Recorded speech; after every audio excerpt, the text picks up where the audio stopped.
Katika vitu ambavyo msanii unayejielewa na mwenye mipango hutakiwi kuvifanya hata mara moja ni kufanya vitu kutokana na mihemko ya watu, kutokana na stories za kwenye mitandao zinazoendelea. Wewe unaamua kuapprove watu kwamba mimi nina uwezo wa kufanya hiki ambacho ninyi mnasema siwezi kukifanya. Hiyo ni failure namba moja.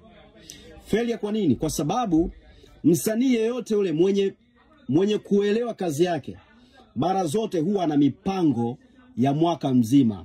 Kama sio ya mwaka, mipango ya miezi 6.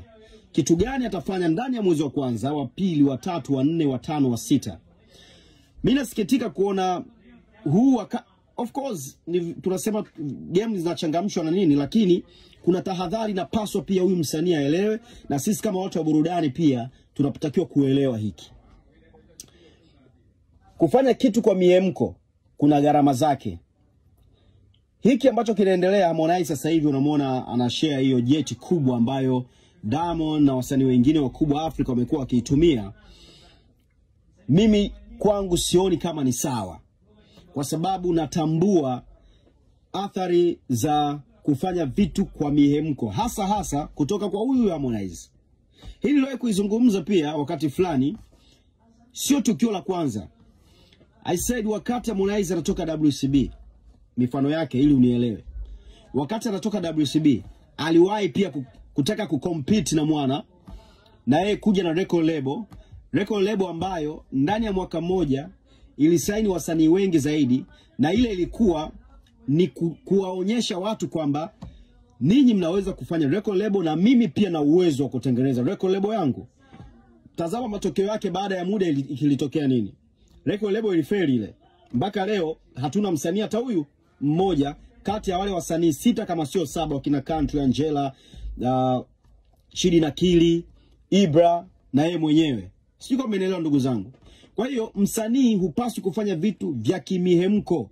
Unapaswa kufanya vitu ambavyo vipo kwenye kalenda. Sasa tukio kubwa kama la msanii kuanza kutumia private jet, kuruka kusafiri kwenda maeneo mbalimbali, hiyo kwa utaratibu maalum, hiyo inapaswa iwe inaendelea. Ni tukio endelevu. Na hiyo watu hawafanyi kwa show off. Yani sio tu watu wanione mimi natumia private jet. Kibiashara hiyo ina faida. Sasa biashara, ili kitu chochote ili kiwe biashara kinahitaji consistency. Je, kwa kukurupuka consistency ya kupanda jet ya aina ile itakuwepo? Itakuwa endelevu? Hilo ndo swali ambalo tunatakiwa kujiuliza. Jet ni pesa nyingi kuikodi. Jet inahitaji uthubutu wa hali ya juu. Je, Harmonize tayari alikuwa yupo kwenye mipango ya kutumia hiyo jeti, au ndo anatumia leo kesho tumoni nayo? That's why nasema tusifanye vitu kimihemko. Mimi I'm pretty sure Harmonize angekuwa anahitaji kutumia jeti ambayo ameiposti leo, Diamond ambao huwa anaitumia, tungeona toka siku ya kwanza. Sijuzi alianza kushare ile jeti yake. Basi tungeiona ile jeti toka juzi anaitumia, then iwe inaendelea. Lakini sasa alianza kupost ile jeti ya kwanza, watu wakaanza kumcheka like jeti ya Kiaviator na nini. Amebadilika, sasa hivi anapost hii jeti kubwa. Kwa hiyo hii jeti kubwa kwa vyovyote haikuwa kwenye mipango. Na kama jambo alipo kwenye mipango, maana yake linamuumiza huyu msanii. Sasa kama linamuumiza, athari yake ni nini? Mwisho wa siku msanii huyu atafeli, kwa sababu hakutokuwa na budget ya endelevu ya kutumia hizo jeti. Hakutokuwa na biashara. Wasanii wanatumia private jet kubwa za namna ile ili kukuza brand zao na kupata pesa zaidi. Sasa kama atakuwa anatumia ili kushow off, kuwaonesha Watanzania na watu wanaomcheka kwamba bwana ile jet uliopanda wewe ni Aviator, ukisimama unatokea nje, hapo anafeli Harmonize. Na hiki ambacho kinaendelea, mimi nasikitika kwa nini Harmonize, yani remote ya Harmonize anaicontrol Diamond. Yani kwa nini anachofanya Diamond na Harmonize unapita nyuma? Ili kutengeneza legacy iliyokuwa bora, Harmonize inapaswa apite kwenye njia zingine mpya. Yani sasa hivi swala kuchekwa Aviator ilikuwa sio mchongo. Harmonize alipaswa aibuke na issue nyingine tofauti ambayo Tanzania tungemwandika kwa ukomavu na kutengeneza historia. Sasa hivi Harmonize huwezi kumwandika kwamba, hatuwezi kumwandika kwa ukubwa huo kama ambavyo Diamond pengine alianza. tunaiandika hiyo story kwa vichekesho kama ambavyo vichekesho hivi vinaendelea. Ndugu zangu, sijui kama mnanielewa. Diamond ametumia private jet kwenda mataifa mbalimbali ama nchini na nini. Harmonize angekuja basi na hiyo interview ambayo sisi tulikuwa tunaipigia kelele, Breakfast Club Tanzania wa kwanza, aende akafanye.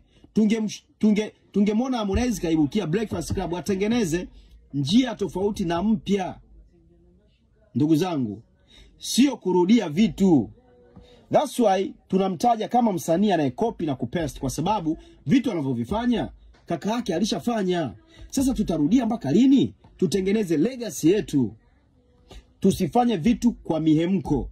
Tufanye vitu kwa mipangilio.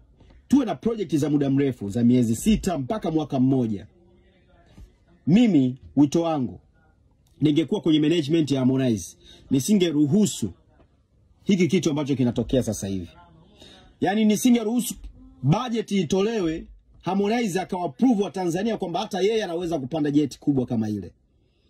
Sijajua kama jet ile kweli inaruka pale ama vipi. Na nilikuwa naomba ikiwezekana sasa, kwa sababu umemoko approve watu wrong, tuonyeshe sasa ile jet iko angani. Sababu naona vijana wengi wanapiga picha, jet imekaa pale, watu wako ndani mle, haitembei. Sasa tuwaonyeshe. Next time Harmonize, usirudie vitu. Tengeneza njia mpya itakayoacha legacy kwenye muziki wako.